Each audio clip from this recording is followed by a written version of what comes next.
Gontran Amédée Dansou lance son premier livre. Titré Le garçon qui n'a que ses rêves, l'auteur incite la génération montante à privilégier l'entrepreneuriat et à tout mettre en œuvre pour traduire dans les réalités les rêves. La cérémonie du lancement officiel du livre a réuni le week-end écoulé des personnalités à divers niveaux, des étudiants de l'Université nationale d'agriculture et d'autres acteurs à la salle de réunion de l'arrondissement de Kétou.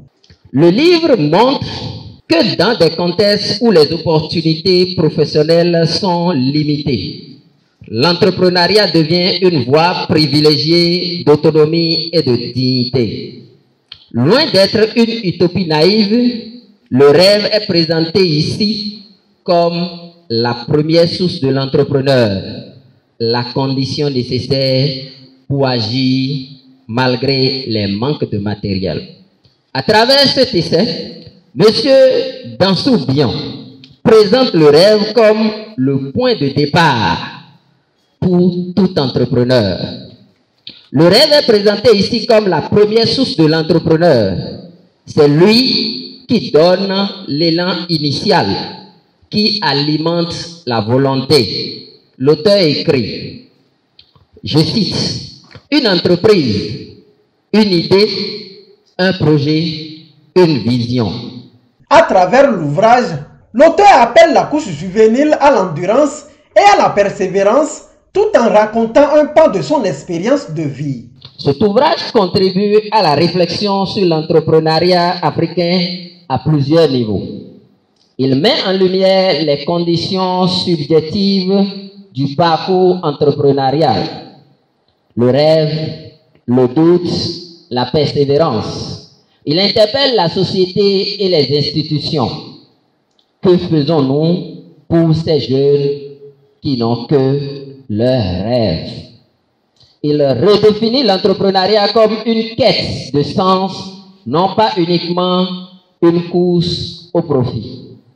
Pourquoi lire ce livre? Parce qu'il nous appelle, il nous rappelle que l'entrepreneuriat n'est pas une affaire de mode ou de slogan politique. C'est un combat quotidien. C'est aussi une manière de construire l'avenir. L'auteur nous montre que la réussite n'est pas une ligne droite, mais une route faite des chutes et des relèvements. Nous sommes réunis pour célébrer une idée, celle que même un garçon qui n'a que ses rêves peut changer son histoire. Et pourquoi pas contribuer à changer celle de sa communauté, celle de son pays et même au-delà tout un continent. Des rêves et des ambitions. Chacun de nous, dans le secret de son cœur, a déjà eu à caresser un rêve. Un rêve qui semblait parfois inaccessible. Un rêve que certains autour de nous jugeaient peut-être trop ambitieux, trop irréaliste. Parfois on nous disait, jamais tu ne peux pas y arriver. Pourtant, c'est bien là que commence toute grande aventure, dans la force de l'imagination et de l'ambition. Toutes les grandes réussites de l'histoire ont commencé un jour par une idée, par un rêve, par une ambition de changer les choses, de devenir plus meilleur. Moi, j'ai grandi avec très peu de moyens, mais avec une immense richesse intérieure, mes rêves. Ce livre, Le garçon qui n'a que ses rêves, raconte justement une portion de cette histoire. L'histoire d'un enfant qui, face aux limites de son environnement, a décidé de ne pas se limiter. L'histoire d'un jeune qui a compris que rêver n'est pas fuir la réalité, mais au contraire, lui donner tout son sens. Les rêves sont le point de départ de tout. Ils sont l'étincelle qui met en mouvement. Ils nous rappellent que même dans les coins reculés, même dans l'ombre, une étoile peut briller. Et dans la réalité des ambitions, entretenir des rêves et nourrir des ambitions n'a jamais été suffisant pour arriver. La réalité vient toujours tester la solidité de votre foi. la réalité vient toujours tester la solidité de nos ambitions. Mes ambitions ont dû affronter de multiples épreuves. Le manque de moyens financiers, les portes fermées, les refus répétés, le poids des responsabilités, les critiques et même parfois, mais concernant le découragement intérieur. J'ai connu ce moment où on se demande parfois pourquoi continuer? Pourquoi je fais ça? Pourquoi autant d'efforts? Pourquoi je me mets autant de pression? Mais j'ai appris que la vie n'offre pas ses plus beaux fruits à ceux qui renoncent trop vite. Les ambitions deviennent réelles lorsque nous acceptons seulement la discipline, l'autodiscipline, le travail acharné et surtout la persévérance. C'est à travers ces défis que j'ai bâti mon propre parcours universitaire, que je poursuis aujourd'hui jusqu'en thèse. C'est dans ces épreuves que j'ai trouvé la force de créer des initiatives entrepreneuriales. C'est ce à quoi il exhorte désormais les lecteurs du livre afin qu'ils aillent au-delà du succès de chaque initiative. Ce livre est un succès en soi. Non pas parce qu'elle porte mon nom, non, pas du tout, mais parce qu'il porte un message, celui de l'espérance, celui de la résilience et celui de la foi en soi. Les invités présents à cette cérémonie du lancement officiel du livre ont salué le courage et les efforts consentis par l'auteur. L'ouvrage porte sur un thème qui est plus que d'actualité. Et nous sommes heureux que l'auteur soit un apprenant de l'université d'agriculture. Nous sommes heureux qu'il soit, comme je crois, celui qui est le DJ de l'événement, qu'il soit donc entrepreneur agricole, parce que c'est un domaine de prédilection. On a l'habitude de dire que la terre ne ment pas. Donc si vous entreprenez dans le domaine de l'agriculture, vous avez une multitude de chances pour que vous n'échouiez jamais. Nous avons modestement accompagné M. Dansou et nous sommes heureux que ce soit dans l'arrondissement de Kétou, en particulier dans la commune de Kétou en général, que cela se passe.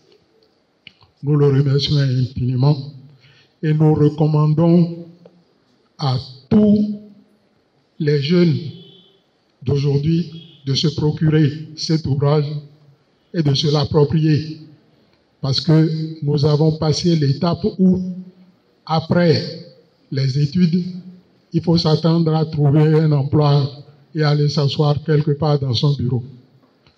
J'ai toujours mal compris que des étudiants ayant suivi des études agricoles se retrouvent bureaucrates. Et je crois que c'est un bon conseil qu'il vous donne. En sortant cet ouvrage, il faudra le suivre. Et je souhaite que ce soit la clé du succès pour chacun d'entre vous.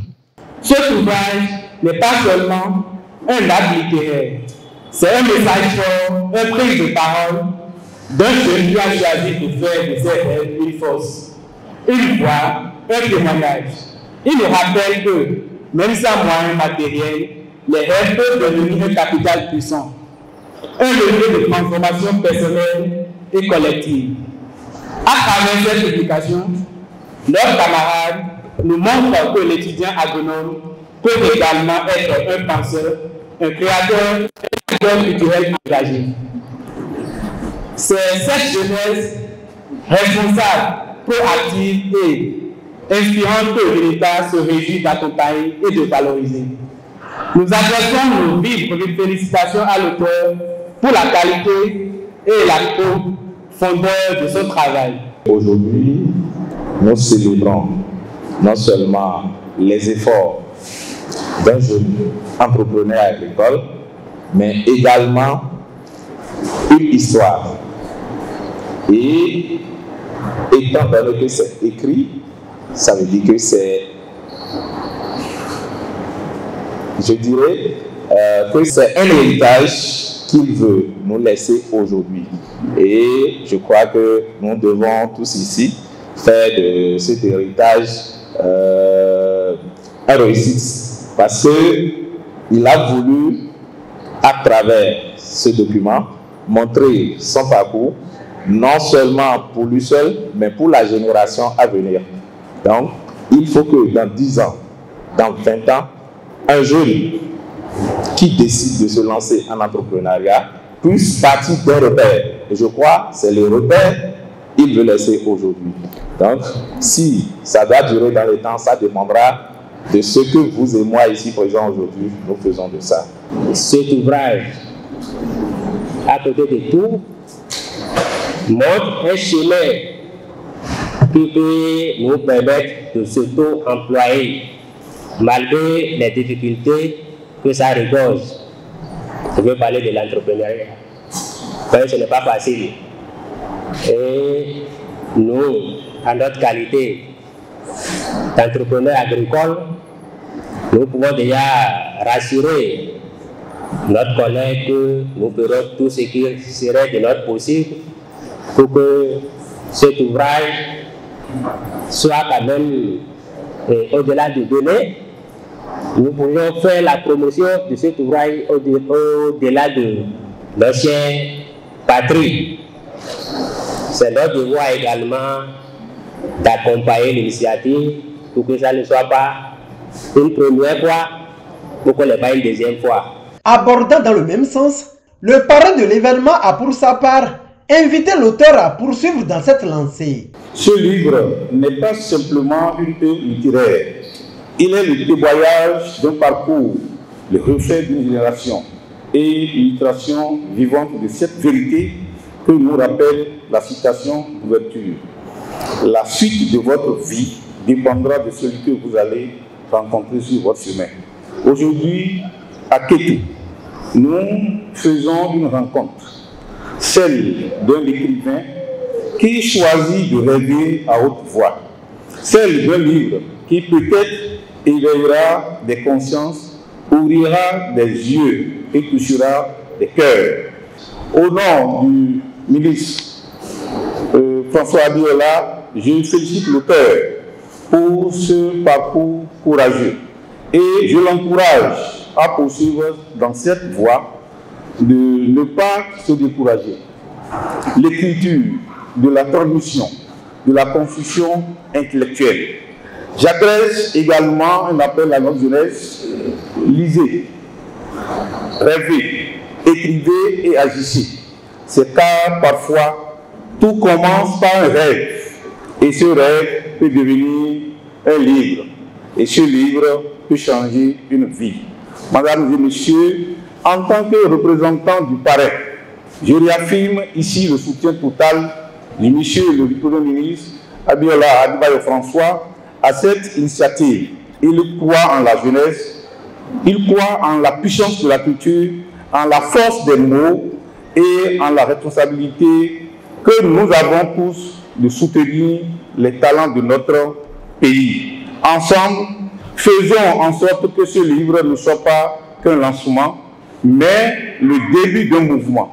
Un mouvement pour que la parole de notre jeunesse trouve toujours un chemin, un espace, une écoute. Constitué de 81 pages, l'ouvrage est vendu à 5 000 francs CFA.